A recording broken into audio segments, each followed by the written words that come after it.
दोस्तों, आज 23 जनवरी 2021 और आज का कोर्स है if you always do your best you will be free from regrets. और इसी शब्द के साथ मैं आपको बता देना चाहूँगा कि मेरी बोलने की अभिव्यक्ति पे रोक लगी हुई है। सरकार की मंशा तानाशाही और राजतंत्र लाने की है। किसान अन्नदाता अपने जगह पे हैं और 3 विधेयक को वापस की बात कर रहे हैं। देखते हैं 26 को ट्रैक्टर रैली दिल्ली पुलिस या प्रशासन करने देती है या नहीं, लेकिन किसान उत्साहित है ट्रैक्टर रैली करने के लिए। और अभी व्यक्ति और घूमने की आज़ादी पर जो ये रोक लगा रहे हैं, ये ठीक ठाक नहीं है। इधर उधर दूसरे राज्यों में जाकर करके अपनी सत्ता बचाने और कुर्सी को बचाने और अपनी बल को बढ़ाने में लगे हुए हैं। एन केन प्रकांड तरीके से यही सब कुछ चल रहा है। इसलिए मैं जो मेरे पे रोक लगी है या बाकी सभी संगठनों जो बोलने वाले लोग हैं, जो समाज की देश हित में राष्ट्र हित में काम करना है, उन पे तरह तरह के अंकुश लगा दिए गए हैं। सोशल मीडिया पे भी बहुत सारी पाबंदियां लगा दी गई है। उस सूरत में आपसे लगातार मेरी बातचीत नहीं हो रही है। मैं एक पीस कीपिंग मानवाधिकार का कार्यकर्ता होने की हैसियत से भारत के नागरिक में मानवीय मूल्यों को प्रतिष्ठापित करने के लिए, इंसानी हुकूक ह्यूमैनिटी को काम करने के लिए काम कर रहे हैं। और हमारे तमाम साथी बिना किसी जात पात, बिना किसी ऊंच नीच, बिना किसी भेदभाव के हम लोग एक अच्छा सा वातावरण बनाना चाहते हैं। लेकिन सदियों से हमारे पूर्वज गुलामी में रहे हैं और उसी गुलामी का जो असर है कि आज भी हम लोग को सही और गलत की पहचान नहीं हो पाई है। और जो अंधभक्त हैं, जो मौकाप्रस्त हैं, जो दलाल हैं, जो बिचौलिया हैं, वो हमारे ऊपर हावी होते हैं और इन किन प्रकार तरीके से वो हमारे ऊपर शासन करते हैं और हम उसके भुक्तभोगी बनते रहते हैं।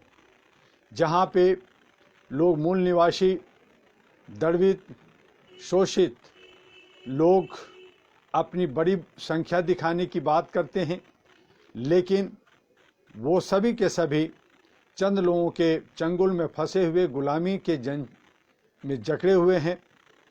और वो एका नहीं बन पाता, चूँकि वो टुकड़े टुकड़े होते हैं। और उसी को ये आज टुकड़े टुकड़े गैंग का नाम दे दिया गया है। आपके बीच में फोड़ो तोड़ो और शासन करो की नीतियाँ बना दी गई है और आप आगे नहीं बढ़ पा रहे हैं। आपने अपनी ईगो और इनकी चापलूसी, इनकी चालाकियों की वजह से आपने 5000 से ज़्यादा पार्टियों में विभक्त हैं। 42 लाख से ज़्यादा स्वयंसेवी संगठन NGO में विभक्त हैं, बटे हुए हैं। आप एका होना नहीं चाहते और वो एका आपको होने नहीं देता। और इसी कड़ी में आप जो आपकी मंशा होती है कि सुशासन हो, आप चाहते हैं कि शांति और सद्भावना हो, आप चाहते हैं कि एका हो और भारत का निर्माण हो, भारत विकसित हो, तो वे जो विदेशी मूल्य के लोग जो आपके बीच में रहते हैं, उनके जो गुलाम, उनके जो नौकर, उनके जो नाजायज औलाद आपके बीच में बांट कर करके अपना उल्लू सीधा करते रहते हैं और आप और हम बेवकूफ़ बनते रहते हैं और उसी बेवकूफ़ी के तहत चीखते चिल्लाते रहते हैं। तो ये जो है आपको और हमें सबको समझना होगा और अपनी तमाम पीछे और आगे की चीज़ों को छोड़ कर करके लामबद्ध होना होगा, जुड़ना होगा। जब तक आप जुड़ेंगे नहीं, जब तक एक दूसरे पे, अपने भाइयों पे विश्वास नहीं करेंगे, जब तक सच्चाई को नहीं समझेंगे, आप जो है हमेशा जैसे पहले गुलाम थे आगे भी गुलाम बने रहेंगे।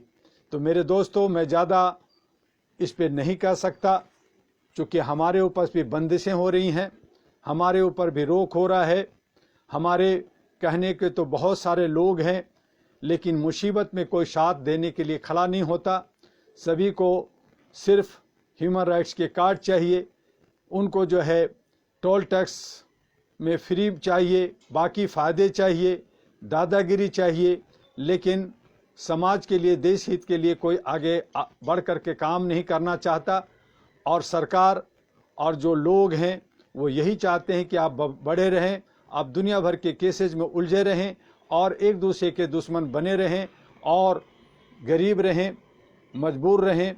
तो ये जो सारी चीज़ें हैं आपको समझना होगा। और AHRA, All India Human Rights Association, आपको लामबद्ध, आपको जोड़ने के लिए हमेशा तत्पर रहा, आपको बात किया, लेकिन कहीं ना कहीं आपने ही अपने गड्ढे खोदे और उसमें गिरने की तैयारी आप खुद करते हैं। और आपको लगता है कि हमने लोगों को बेवकूफ़ बनाया, मैं मज़े कर रहा हूं।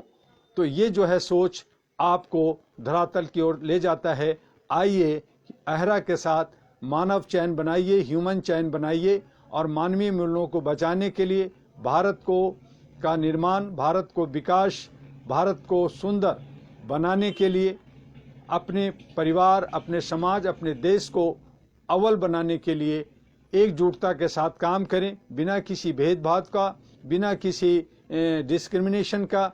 तो इस तरह से जो जात पात, ऊंच नीच, धर्म, मजहब और समुदाय में जो हम बटे हैं, उससे बाहर निकल करके मानवीय मूल्यों के लिए सोचिए, तभी आपका विकास होगा। और नहीं तो तुष्टिकरण के लिए, थोड़े से फ़ायदे के लिए जो आप सोच रहे हैं कि मैं उससे बदला लूँगा, मैं उससे वो उसको नीचे गिराऊंगा, तो इस तरह की नीतियों से आप उनके ही जाल में फंस रहे हैं। तो आइए हम आप फिर से, आज हम आपको भ्रष्टाचार व मानवाधिकार, जिसमें हमने कहा था कि ठेकेदार भी अपनी जिम्मेदारी महसूस करें, तभी हमारे देश से और समाज के बीच से भ्रष्टाचार ख़त्म हो सकता है। क्योंकि भ्रष्टाचार की जो जड़ें हैं वो नीचे से लेकर ऊपर तक इतनी गहरी हो गई है, इतने फैल गए हैं कि इसको ख़त्म करना नामुमकिन सा हो गया है। लेकिन अगर सुशासन, अगर हमारे पढ़े लिखे लोग, समझदार लोग, अगर सही जनप्रतिनिधि अगर पार्लियामेंट में जाएं, कानून इस तरह का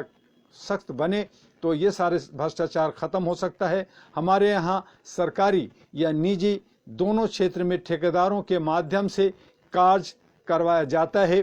सरकारी क्षेत्र के चाहे परिवहन, सार्वजनिक निर्माण, सिंचाई, कृषि नियंत्रण, बागवानी, स्वास्थ्य, बिजली या अन्य कोई भी विभाग हो, ज़्यादातर काम ठेकेदारों द्वारा करवाया जाता है।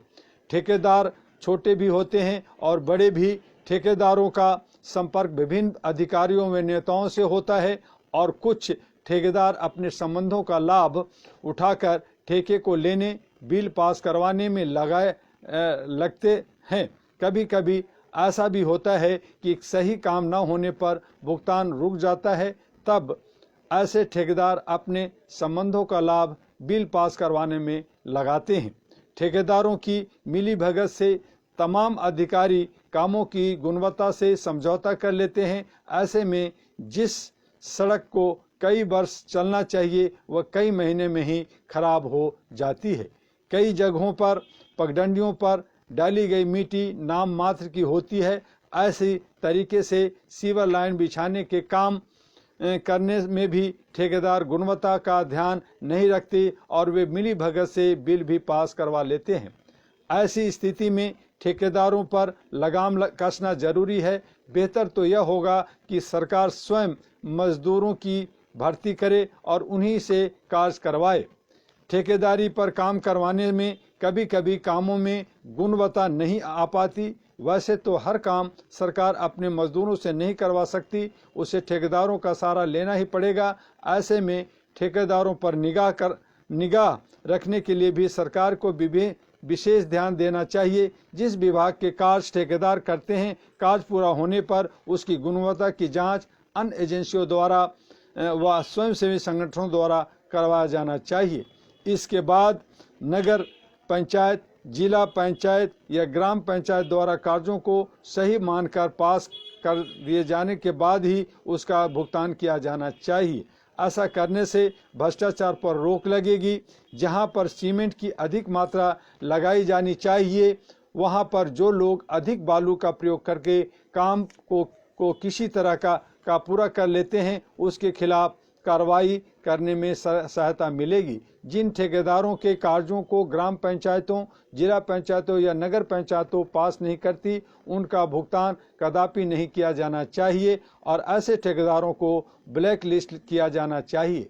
कुछ ठेकेदार ऐसे होते हैं जो एक बार ब्लैक लिस्ट होने के बाद अपनी दूसरी फर्म बना लेते हैं, उस फर्म के मालिक भी बदल देते हैं और फिर से काम करने लगते हैं। इस तरह की अनियमितता और कारगुजारियों पर निगाह रखने के लिए स्वयंसेवी संगठनों और पंचायतों का सहारा लिया जाना चाहिए, जो इंजीनियर, जूनियर इंजीनियर, अधिशासी अभियंता या मुख्य अभियंता ठेकेदारों से मिली भगत करके पैसा बनाने में के आरोप में पकड़े जाते हैं, उनके खिलाफ कड़ी से कड़ी कार्रवाई की जानी चाहिए और उस पर आरोप सिद्ध हो जाने के बाद खुलेआम उसकी कारगुजारियों को सबको बताना चाहिए तथा समाज में ऐसे लोग की कारगुजारियों सामने आने के बाद इनका बहिष्कार भी किया जाना चाहिए।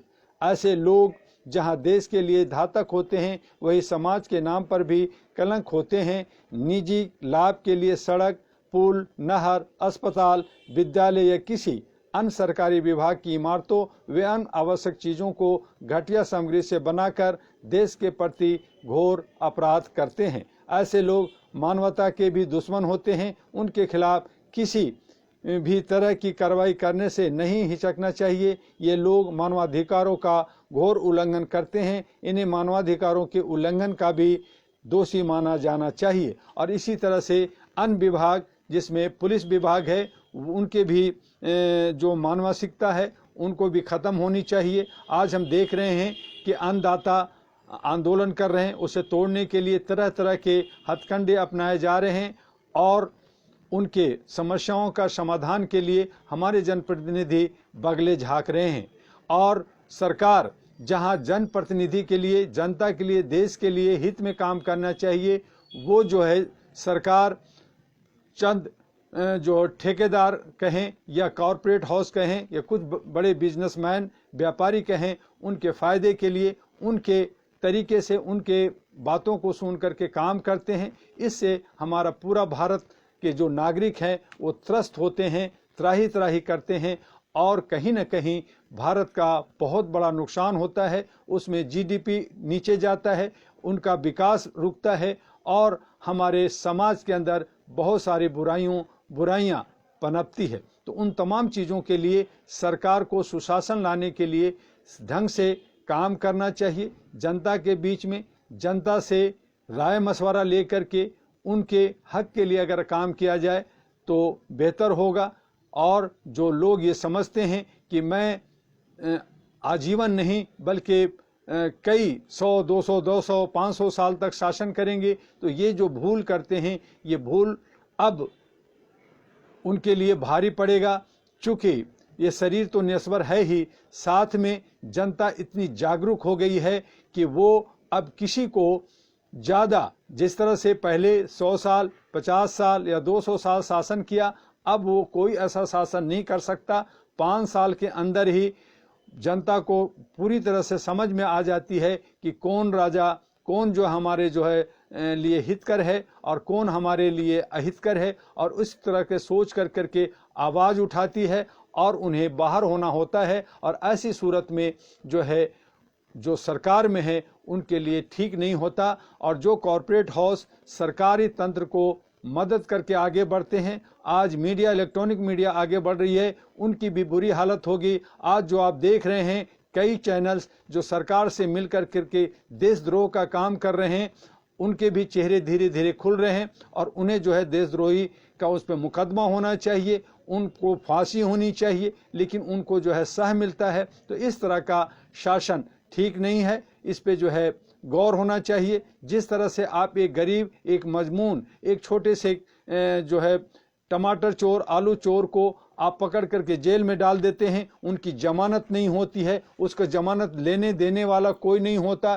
तो उस तरह से आप उसको जो है उत्पीड़ित और शोषित करते हैं। लेकिन बड़े लोग जो है जमानत ले लेते हैं, फिर वो जो है जितने भी उनके गवाह होते हैं उनको खरीद लेते हैं, उनको प्रलोभन दिया जाता है। जेल से ही बहुत सारे ये सारे कांड होते रहते हैं, बाहर भी होते रहते हैं। तो इस तरह से हमारी जो है कानून व्यवस्था चरमराती है, हमारे विश्वास टूटता है और जनता जो है त्राही त्राही करता है। तो जनता के लिए ये देश है, जनता के लिए समाज होता है, और जनता के बीच में जो हमारे काम करने वाले हैं वो ईमानदारी के साथ अपनी कर्तव्य निष्ठा को, अपनी जो है दायित्व को निभाएं। और जब वो दायित्व को निभाएंगे तो स्वाभाविक है कि जिन लोगों ने, जैसे हमारे जैसे लोग, हमारे जैसे जो लोग पीछे हैं, जो मानवाधिकार की बात करते हैं, वो अपने अधिकारों की मांग नहीं करेंगे, क्योंकि आपने ड्यूटी पूरा किया और हमारे अधिकार मिल गए, हम ऐसा मानते हैं। इसी तरह से हमारे जो मौलिक अधिकार हैं, हमारे जो संवैधानिक अधिकार हैं, हमारा जो जन्मसिद्ध अधिकार है, हमारा जो यूनिवर्सल डिक्लेरेशन जो यूनाइटेड नेशन द्वारा 1 to 30 आर्टिकल्स बनाए गए हैं, अगर उसकी पूर्ति होती है तो फिर कहीं भी विश्व के अंदर, भारत के नहीं बल्कि विश्व के अंदर कोई भी किसी भी तरह का मानवाधिकार के या दूसरी संस्थाओं की जरूरत नहीं पड़ेगी, किसी तरह का थाने की जरूरत नहीं पड़ेगा। और मैं समझता हूं कि न्याय जो आज बहुत सारे कोर्ट की जरूरत है खत्म हो जाएगा। इक्के दुक्के जहां कहीं भी जो मानसिकता रूप से वो गलत करते हैं समाज के लिए, उनके लिए कोई एक संस्था रह सकती है। लेकिन इस तरह की जो आज बहुत ज़रूरत है, जहां 5 करोड़ केसेस पेंडिंग है, एक एक केस 10 साल 15 साल चलता है, उनका जो है कोई निपटारा नहीं होता, उसमें जो है कई लोग जो है उसमें पीस जाते हैं। तो उन तमाम चीज़ों से बचने के लिए हमें जो है एक सुशासन, एक अच्छी सोच और एक एकता का मिशन लेकर के हमें चलना होगा। हमें अपने मानवीय मूल्यों को बचाने के लिए, इंसानियत को बचाने के लिए, और जो गलत तत्व के लोग हैं, जो लोग ये समझते हैं कि मैं शॉर्टकट कर करके मैं बहुत खुश हूँ, बहुत पैसा कमा लिया है, या बहुत मैं मज़े में रहूँगा, तो वो भूल कर रहे हैं। उनको भी हार्ट अटैक आएगा, उनको भी कैंसर होगा, उनको भी प्रकृति की मार पड़ेगी, और ऐसी मार पड़ेगी कि मरने वक्त वो जो है पश्चाताप भी नहीं कर पाएगा। और उनसे आपको, हमको बद्दुआओं से बचनी है, और हम खुशी खुशी शांति से अपने भाई, अपने दोस्तों, अपने सब तमाम साथियों के साथ रह सकें। इन्हीं शब्दों के साथ हम आपसे आज विदा लेंगे। कल संडे है और मंडे से मेरा महाराष्ट्र का टूर है, इसलिए मंडे, ट्यूसडे, वेडनेसडे 28 तारीख तक हम आपसे फेसबुक पर नहीं आ पाएंगे। लेकिन बहुत सारी चीज़ें जो फ़ोटो वीडियोज होंगे हम आपको देंगे, भेजेंगे, और आप जो है आगे उसको शेयर करें, सब्सक्राइब करें और उसको फॉरवर्ड करें, और अपने तरीके से अहरा और एनपी को प्रमोट करें, आगे बढ़ाएं, ताकि ज़्यादा से ज़्यादा लोग आपके साथ जुड़ सकें। आप अपने विजन और मिशन को बताते रहें। लोगों को मानना ना मानना उनकी बात है, वो अपने तरीके से सोचते हैं, लेकिन हमारा काम है कि हम अपनी शांति का जो मिशन है, जो हमारी जो मानव चैन बनाने की जो मिशन है, उसे हम आगे बढ़ाते रहें। और आप तमाम भारत के, पृथ्वी के ऊपर जो बसे हुए वासी हैं, उन तमाम लोगों में एक सहिष्णुता, एक शांति प्रिय, एक पीस कीपिंग का, एकता का, भाईचारे का मिशन लेकर के हम लोग जब तक काम कर सकते हैं करते रहेंगे। अपने साथियों को भी इसी से आप उत्प्रेरित करते रहिए, उसे बढ़ाते रहिए। आज बस इतना ही। आपका डॉक्टर एमी दुआ। जय हिंद, जय भारत। फिर मिलेंगे। नमस्कार।